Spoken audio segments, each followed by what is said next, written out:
नमस्कार दोस्तों, नए दिन की शुरुआत करते हैं। आइए बात करते हैं देश और दुनिया की बड़ी खबरों के लेकर क्या कुछ बड़ी अपडेट निकल के आ रही है, जानेंगे पूरी खबर को। लेकिन दोस्तों उससे पहले यदि आप भी इस वीडियो में नए हैं तो वीडियो को एक लाइक जरूर कर दें। साथ ही यदि आप भी चैनल पर नए हैं तो चैनल को सब्सक्राइब करने के बाद बेल आइकन को अवश्य प्रेस करें ताकि हमारी हर एक वीडियोस की नोटिफिकेशन आप तक पहुंचती रहे। इसी बीच बढ़ते दोस्तों पहली खबर की ओर। जैसा कि आप देख सकते हैं, किसानों के चक्का जाम पर बोले राहुल गांधी, देश हित में है सत्याग्रह, कृषि कानूनों को बताया घातक।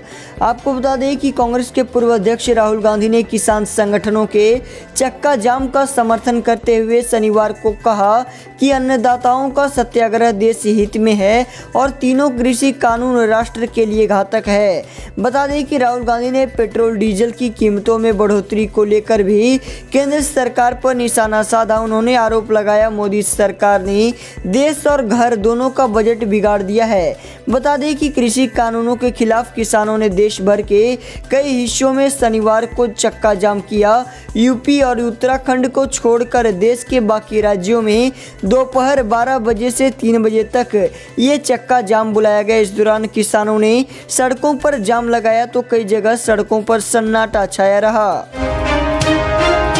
वहीं बात करते हैं अगली खबर के बारे में। हैकर्स ने एयरटेल के नेटवर्क पर सैन्य कर्मी का डेटा किया लीक, कंपनी का सेंध से इनकार। आपको बता दें, एक हैकर समूह ने जम्मू कश्मीर में भारतीय एयरटेल के नेटवर्क का इस्तेमाल कर रहे सैन्य कर्मी का डेटा कथित तौर पर लीक कर दिया है। हालांकि कंपनी ने अपनी प्रणाली में किसी तरह की सेंध से इनकार किया है। इस समूह का नाम रेड रैबिट टीम है। समूह ने कुछ भारतीय वेबसाइट को हैक कर डेटा को उन पोर्टल के वेब पेज पर डाला है। बता दें कि हैकरों ने साइबर सुरक्षा शोधकर्ता राजशेखर राजहरिया के एक ट्वीट के जवाब में इन वेब पेज के कुछ लिंक साझा किए हैं और मीडिया संगठनों को इसे टैग किया। इस बारे में भारतीय सेना को भेजे गए सवाल का जवाब नहीं मिला है। हालांकि सेना के एक अधिकारी ने कहा है कि हमें इस तरह की सूचना की कोई जानकारी नहीं है, लेकिन ऐसा लगता है कि कुछ निहित स्वार्थी तत्वों ने गलत मंशा से किया होगा। साथ ही बंगाल में गरजे जेपी नड्डा, ममता सरकार पर बोला जोरदार हमला। आपको बता दें, कुछ ही महीनों बाद पश्चिम बंगाल में विधानसभा चुनाव होने वाले हैं। उससे पहले सियासी सरगर्मियां तेज हो गई हैं।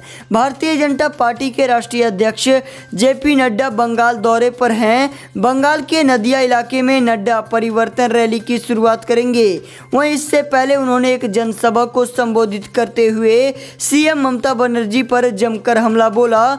जेपी नड्डा ने कहा कि पता नहीं दीदी इतना क्यों डरती हैं, मैं जहां भी जाता हूं वहां जय श्री राम के नारे लगने शुरू हो जाते हैं। उन्होंने कहा कि पीएम मोदी ने किसानों के लिए 1 लाख करोड़ रुपए किसानों के लिए किसान सम्मान निधि में दिए हैं, लेकिन ममता दीदी ने किसानों को इस योजना का लाभ नहीं लेने दिया। उन्होंने अपने संबोधन में कहा कि दीदी ने राज्य के किसानों को पीएम किसान सम्मान निधि योजना के फायदे से महरूम रखा और जब चुनाव नज़दीक आ रहे हैं तो कह रही हैं कि हम किसानों को प्रधानमंत्री किसान सम्मान निधि दिलाएंगे। साथ ही जम्मू कश्मीर वालों के लिए इंटरनेट को लेकर बड़ी खुशखबरी। 18 महीने बाद फिर से शुरू हुई 4G इंटरनेट सेवा। आपको बता दें कि कश्मीर के लोगों के लिए खुशखबरी है, क्योंकि अब वहां के लोग भी आसानी से इंटरनेट का उपयोग कर पाएंगे। दरअसल धारा 370 निरस्त होने के बाद 5 अगस्त 2019 से ही पूरे जम्मू और कश्मीर में दूरसंचार और इंटरनेट सेवाएं बंद करने के आदेश दे दिए गए थे।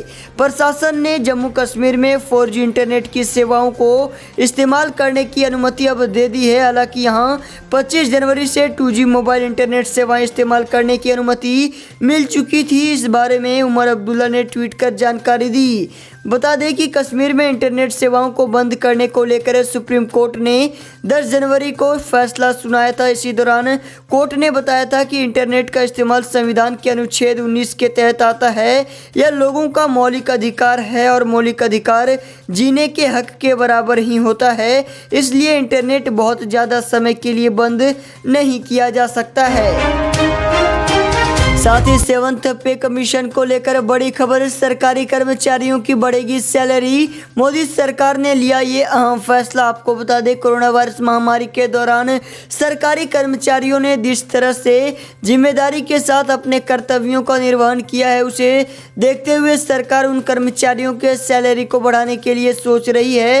यही वजह है कि सरकारी कर्मचारियों के अच्छे कामों को महसूस करते हुए मोदी सरकार ने उन्हें उपहार दिया है। बजट में वित्त मंत्री निर्मला सीतारमण ने घोषणा की थी कि सरकारी कर्मचारियों को अब लीव, ट्रैवल कंसेशन, कैश पर इनकम टैक्स नहीं देने होंगे। बता दें कि डीएनए इंडिया रिपोर्ट्स के अनुसार अपने बजट भाषण में वित्त मंत्री निर्मला सीतारमण ने कहा कि एलटीसी को कोविड-19 महामारी के कारण कर छूट में रखा गया है। सरकार की तरफ से अपनी बात रखते हुए वित्त मंत्री ने कहा कि भारत सरकार को उम्मीद है कि इस योजना से सरकारी कर्मचारियों की जेब में और पैसा आएगा। साथ ही भारत रत्न देने की मांग पर आया रतन टाटा का रिएक्शन, कही दिल छूने वाली बात। आपको बता दें दोस्तों कि देश के मशहूर उद्योगपति रतन टाटा को भारत रत्न दिलाने की मांग हो रही है। ट्विटर पर भारत रत्न फॉर रतन टाटा नाम से अभियान चल रहा था, जिस पर अब रतन टाटा ने एक दिल छूने वाली बात कही है।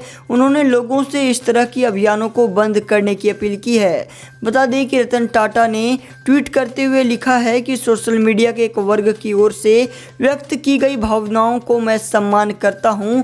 उन्होंने लोगों से अपील करते हुए कहा कि इस तरह के अभियानों को बंद कर दिया जाए। रतन टाटा ने कहा कि मैं खुद को भाग्यशाली मानता हूं कि मैं भारतीय हूं और भारत की वृद्धि और समृद्धि के लिए प्रयास कर रहा हूं।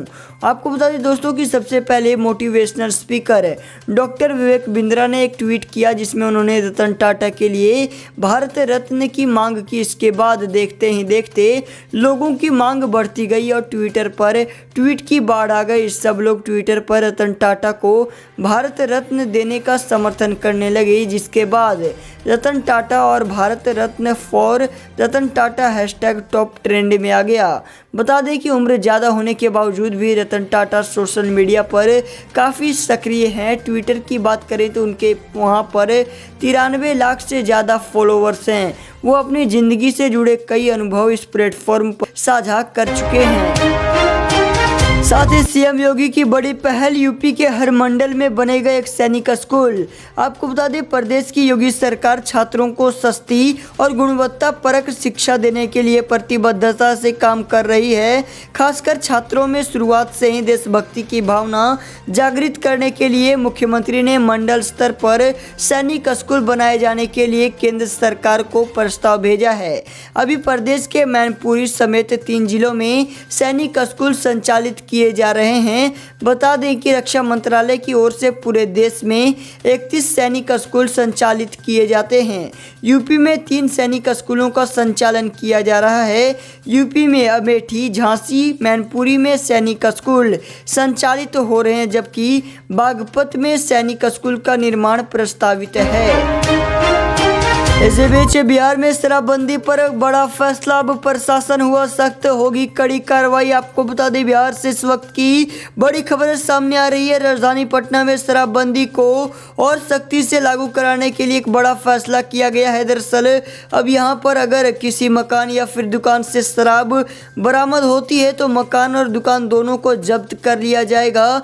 इस बात को शुक्रवार को पटना प्रमंडल के कमिश्नर संजय कुमार अग्रवाल ने अपने क्षेत्राधिकार के सभी जिलाधिकारी और पुलिस अधीक्षकों के साथ बैठक की। इस बैठक में निर्देश दिया गया कि अगर कोई भी शराब भंडारण के लिए मकान, दुकान या फिर गोदाम का इस्तेमाल करते हुए पाया गया तो स्थानीय प्रशासन सब जब्त कर लेगा। बता दें कि अभी हाल ही में पटना पुलिस ने करोड़ों रुपए की शराब बरामद की थी। शराब की यह बरामदगी बाईपास पुलिस स्टेशन अंतर्गत स्थित एक गोदाम से की गई थी। इसके साथ ही संजय कुमार अग्रवाल ने शराबबंदी को लेकर अहम बैठक कर सख्त निर्देश जारी किए हैं।